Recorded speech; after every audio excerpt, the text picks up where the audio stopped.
உன் குடும்பத்தில் ஒரு பிதாக்கள் செய்யற பாவங்களை அறிக்கை பண்ணி ஜெபிக்கணும். எப்படி? முழங்கால் நின்று.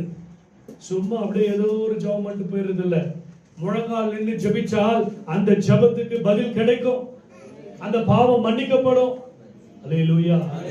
ஒவ்வொரு நாளும் ஒரு தேவ பிள்ளை நைட்டு தூங்கத்துக்கு போகும்போது அந்த நாள் இருக்கிற அக்கௌண்ட்டை கிளியர் பண்ணி தூங்கிடு. அப்படியே வச்சுக்க அந்த ஸ்டாக். நீங்க ஞாயிற்றுக்கிழமை இன்னைக்கு ஒரு நாளைக்கு எல்லாரும் ஒரு ஆஃப் டே இங்க இருந்துட்டீங்க. அல்லேலூயா. ஆமா, மீதி ஆஃப் டே வீட்டுல அப்படியே கறிகறி சாப்பிட்டு அப்படியே தூங்கி கொஞ்சம் இன்னைக்கு ஒரு நாள் வெற்றிகரமான வாழ்க்கை இன்னைக்கு ஒரு நாள் வாழ்ந்துருவீங்க. அல்லேலூயா.